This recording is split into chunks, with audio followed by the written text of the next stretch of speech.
Prophet Ibrahim, peace be upon him, and his wife Sarah yearned for a child to alleviate their loneliness and carry forth the family legacy.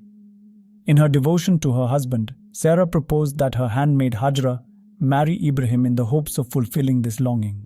This union soon blessed them with their first son, Ismail, peace be upon him. Ismail, like his father, was appointed by Allah to serve as a noble prophet. One day, Prophet Ibrahim, peace be upon him, had a recurring dream in which he was slaughtering his son. He revealed this vision to Ismail, who had an equally unwavering faith in Allah. Ibrahim then asked Hajra to prepare herself and their son Ismail for a long journey.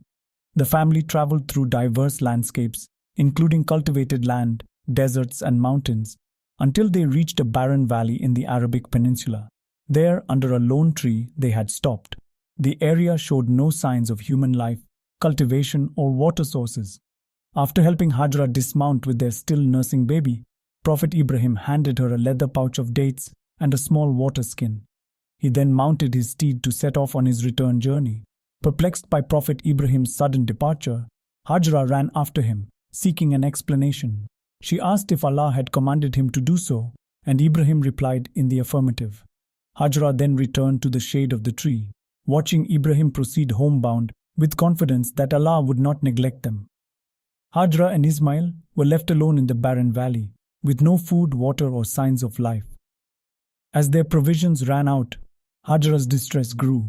She ran back and forth 7 times between the hills of Safa and Marwa, searching desperately for help.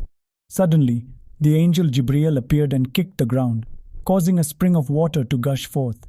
This spring, known as Zamzam, provided sustenance for Hagar and Ismail.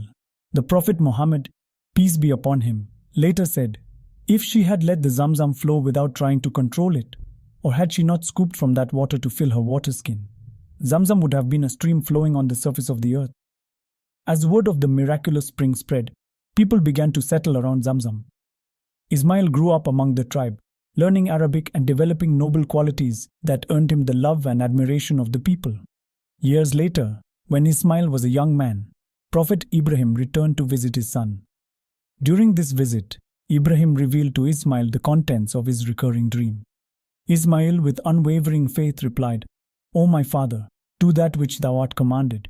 Thou wilt find me, if Allah wills, of the steadfast.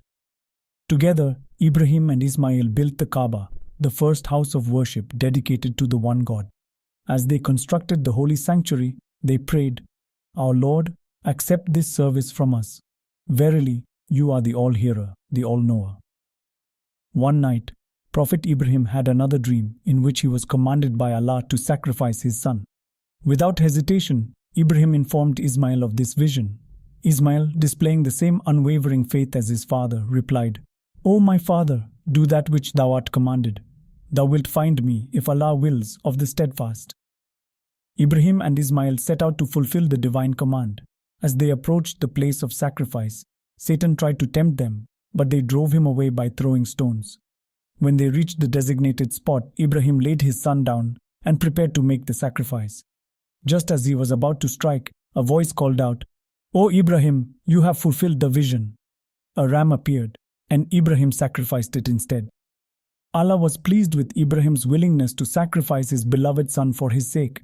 The Prophet Muhammad, peace be upon him, later said, This was the greatest trial and test which Allah imposed upon him in his life. The willingness of Prophet Ibrahim and his son Ismail to sacrifice everything for the sake of Allah is commemorated annually by Muslims through the celebration of ul-adha.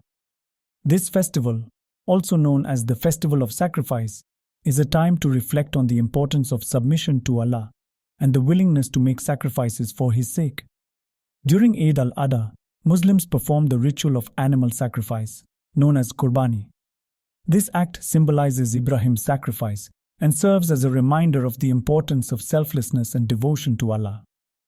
The meat from the sacrificed animal is then divided into 3 parts, 1 part for the family, 1 part for relatives and friends, and 1 part for the poor and needy. Eid al-Adha is a time of joy, celebration and togetherness. Muslims gather with their families, exchange gifts, and engage in acts of charity and kindness. It is a time to remember the lessons of faith, sacrifice, and submission taught by Prophet Ibrahim and his son Ismail. The story of Prophet Ibrahim and Ismail serves as a powerful example of faith, obedience, and the willingness to sacrifice everything for the sake of Allah. It reminds us of the importance of submitting to the will of the Almighty and the rewards that come with such unwavering faith. As we celebrate Eid al-Adha, let us strive to emulate the virtues of Prophet Ibrahim and Ismail and renew our commitment to serving Allah and His creation.